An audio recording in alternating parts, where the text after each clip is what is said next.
یہ خود وہ اپنے منہ سے کہہ رہے ہیں اور آج ان کا موقف مختلف ہے۔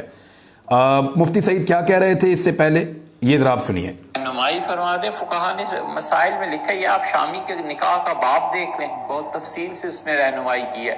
فقہا نے لکھا ہے کہ بہت سے اقوال ایسے جن میں عورت کا قول معتبر ہے، بس عورت کا کہہ دینا کہ میری عدت گزر گئی، ختم ہو گئی بات، چاہے وہ 3 مہینے سے پہلے کہہ دے۔ سیدنا عمر رضی اللہ عنہ کے زمانے میں ہوا واقعہ، تو امیر المومنین رضی اللہ عنہ نے فرمایا تھا کہ عورت کا کہہ دینا کافی ہے۔ عورت نے کہا میری عدت گزر گئی، کیونکہ ایام عام طور پہ 1 مہینے کے بعد وہ سائیکل ہے نا پورا، لیکن اس سے کہا جلدی پورا ہو گیا، ختم ہو گئی بات۔ تو اس وقت بشرا بی بی نے کیا انٹرویو دیا تھا ندیم ملک صاحب کو، ذرا وہ بھی آپ تھوڑا سا سن لیجئے۔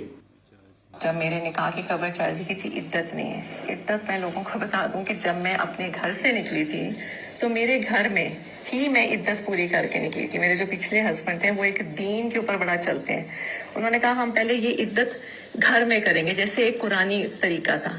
اس کے بعد جب میں گھر سے نکلی، میں چاہتی تو میں اگلے دن بھی شادی کر سکتی تھی، میں نے تو اس کے 5-6 بلکہ شاید 7 مہینے۔ لیکن کیا توہین عدالت اس معاملے میں نہیں ہے کہ عدالت کے احکامات ہی نہ مانے جائیں؟ عدالت کی سب سے بڑی توہین یہ ہوتی ہے کہ حکومت یا کوئی سرکاری ملازم حکومتی احکامات کو ماننے سے انکار کر دے یا حکومتی احکامات کو نہ مانے۔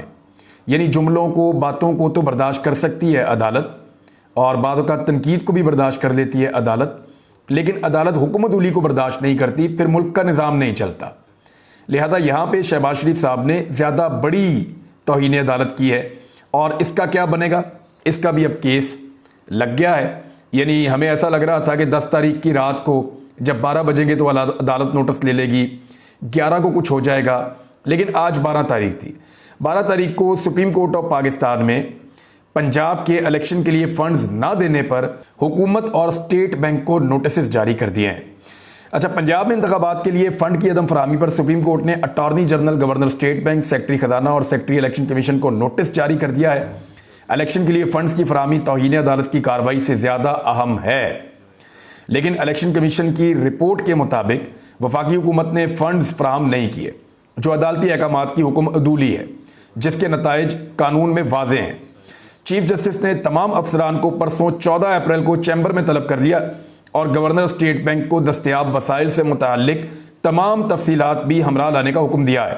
عدالت نے سیکرٹری خزانہ کو بھی تمام ریکارڈ ساتھ لانے کی ہدایت کرتے ہوئے استفسار کیا کہ بتایا جائے کہ سپریم کورٹ کے احکامات پر عمل کیوں نہیں کیا گیا۔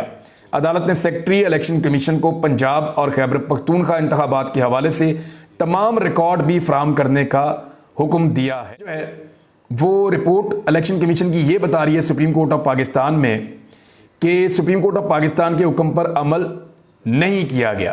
وفاقی حکومت کو 10 اپریل تک الیکشن کمیشن کو 21 ارب فراہم کرنے کا حکم دیا تھا۔ سپریم کورٹ کے نوٹس میں سپریم کورٹ کا جو فیصلہ ہے اس کا پیراگراف نمبر 4 اور پیراگراف نمبر 5 دونوں کا حوالہ بھی دیا گیا ہے۔ نوٹس میں وفاقی حکومت کو دیے گئے واضح احکامات کا ذکر موجود ہے۔ وفاقی حکومت کی جانب سے فنڈز کی عدم فراہمی بادی نظر میں سپریم کورٹ کی حکم عدولی قرار۔ یہ ہے جی نوٹس کا معاملہ۔ عمر صاحب کے اوپر ایک اور ذاتی نوعیت کا بڑا اٹیک کیا گیا ہے۔ یہ جو ذاتی نوعیت کا بڑا اٹیک ہے یہ مفتی سعید کے بیان میں کیا گیا ہے۔ مفتی سعید وہ شخصیت ہے جنہوں نے عمران خان صاحب کا بشرا بی بی کے ساتھ نکاح پڑھایا تھا، سابق خاتون اول، اور اس وقت بھی مفتی سعید صاحب کا ایک سٹیٹمنٹ تھا، آج بھی ان کا ایک سٹیٹمنٹ ہے۔ آج عدالت کے اندر جو انہوں نے بیان ریکارڈ کروایا اس کا میں لبے لباب آپ کو بتا دیتا ہوں۔ مفتی سعید نے جو بیان ریکارڈ کروایا اس بیان کے مطابق عمران خان اور ان کی اہلیہ بی بی بشرا جو ہیں ان کے خلاف غیر شرعی نکاح کے کیس میں مفتی سعید کا بیان ہے جو ریکارڈ ہوا ہے۔ اسلام آباد کی عدالت میں بیان قلم بند کروانے کے لیے مفتی سعید اپنے وکیل کے ساتھ آئے، کمرہ عدالت میں پہنچے، جہاں انہوں نے اپنے بیان میں کہا کہ 1 جنوری 2018 کو عمران خان نے مجھ سے کال پر رابطہ کیا۔ عمران خان سے اچھے تعلقات تھے اور ان کی کور کمیٹی کا میں ممبر تھا۔ عمران خان نے مجھ سے کہا میرا نکاح بشرا بی بی سے پڑھوا دو۔ عمران خان نے کہا کہ نکاح پڑھانے کے لیے لاہور جانا ہے۔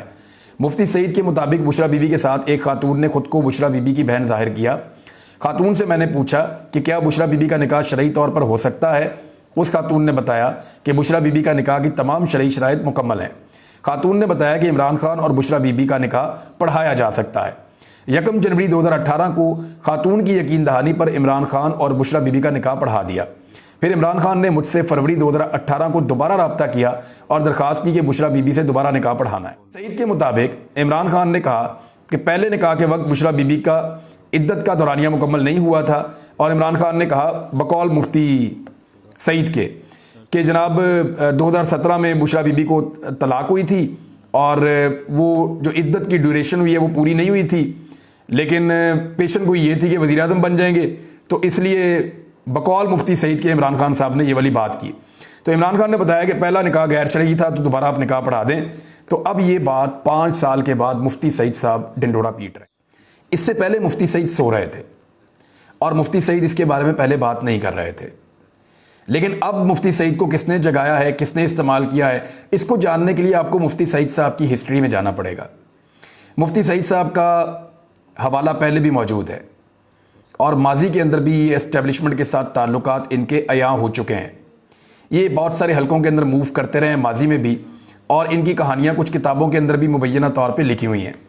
تو اس کریکٹر کو تو ابھی ایک سائڈ پہ رکھتے ہیں، لیکن ان کا ایک بیان ہے وہ میں آپ کو سنواتا ہوں، بڑا انٹرسٹنگ، مفتی نعیم صاحب کا۔ یہ ذرا آپ سنیں گے مفتی سعید صاحب کا سٹیٹمنٹ، تو یہ خود وہ اپنے منہ سے کہہ رہے ہیں اور آج ان کا موقف مختلف ہے۔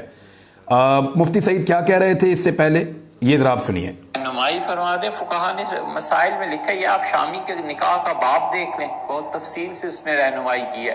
فقہا نے لکھا ہے کہ بہت سے اقوال ایسے جن میں عورت کا قول معتبر ہے، بس عورت کا کہہ دینا کہ میری عدت گزر گئی، ختم ہو گئی بات، چاہے وہ 3 مہینے سے پہلے کہہ دے۔ سیدنا عمر رضی اللہ عنہ کے زمانے میں ہوا واقعہ، تو امیر المومنین رضی اللہ عنہ نے فرمایا تھا کہ عورت کا کہہ دینا کافی ہے۔ عورت نے کہا میری عدت گزری، کیونکہ ایام عام طور پہ 1 مہینے کے بعد وہ سائیکل ہے نا پورا، لیکن اس سے کہا جلدی پورا ہو گیا، ختم ہو گئی بات۔ اب یہ مفتی سعید صاحب کا سٹیٹمنٹ ہے۔ حضرت عمر فاروق رضی اللہ تعالیٰ عنہ کا حوالہ بھی مفتی صاحب نے دیا۔ مفتی ہیں، وہ فتویٰ بھی دے سکتے ہیں، حوالہ بھی دے سکتے ہیں، اور وہ یہ کہہ سکتے ہیں کیونکہ نالج ہے ان کے پاس۔ ان کا پہلے سٹیٹمنٹ یہ تھا، اب سٹیٹمنٹ کچھ اور ہے ان کا، لیکن اس پہ بشرا بی بی نے بھی ایک بات کی تھی جب ان کے خلاف شروع میں یہ پروپیگنڈا کیا گیا تھا پی ایم ایل این کے میڈیا سیل کی جانب سے اور کچھ میڈیا کے لوگوں کی جانب سے۔ تو اس وقت بشرا بی بی نے کیا انٹرویو دیا تھا ندیم ملک صاحب کو، ذرا وہ بھی آپ تھوڑا سا سن لیجئے۔ جب میرے نکاح کی خبر چل رہی تھی کہ عدت نہیں ہے، عدت میں لوگوں کو بتا دوں کہ جب میں اپنے گھر سے نکلی تھی تو میرے گھر میں ہی میں عدت پوری کر کے نکلی تھی۔ میرے جو پچھلے ہسبینڈ تھے وہ ایک دین کے اوپر بڑا چلتے ہیں، انہوں نے کہا ہم پہلے یہ عدت گھر میں کریں گے، جیسے ایک قرآنی طریقہ تھا۔ اس کے بعد جب میں گھر سے نکلی، میں چاہتی تو میں اگلے دن بھی شادی کر سکتی تھی، میں نے تو اس کے 5-6 بلکہ شاید 7 مہینے کہہ رہی جی میں نے عدت مکمل کر کے میں اپنے گھر سے نکلی، جو سابق خاوند ہیں ان کے، اور اس کے 5-6 یا 7 مہینے کے بعد وہ یہ کہہ رہی ہیں، انہیں ایگزیکٹلی مہینہ یاد نہیں ہے، تو اتنے عرصے کے بعد انہوں نے کہا کہ میں نے شادی کی ہے دوبارہ۔ اب یہ مفتی سعید اس کو دوبارہ مارکیٹ میں لانچ کیا گیا ہے اور وہ آئے ہیں، انہوں نے سٹیٹمنٹ دیا۔ اس سے پہلے یہ بتایا گیا تھا کہ مفتی سعید عمرہ پہ جا رہے ہیں اور وہ عمرے کی سعادت حاصل کریں گے، لیکن پھر اچانک بہت جلدی میں یہ کیا گیا، بڑی پھرتیاں دکھائی گئیں۔ مفتی سعید پہنچے اور یہ کہا گیا عدالت میں کہ جلد از جلد یہ کیس جو ہے وہ لگایا جائے۔ اعجاز چودھری صاحب کہتے ہیں کہ عدت کے ختم ہونے میں عورت کا قول معتبر ہے، انہوں نے ٹویٹ کیا ہے۔ یہی فتویٰ دارالعلوم دیوبند کا ہے، یہی فتویٰ دارالعلوم بنوری ٹاؤن کا ہے، اور فقہ حنفی کی سب سے معتبر کتاب فتاوی شامی میں بھی یہی لکھا ہے۔ یہ اعجاز چودھری صاحب نے بھی ایک ٹویٹ کیا ہے، میں نے کہا میں آپ کو پڑھ کے سنا دیتا ہوں۔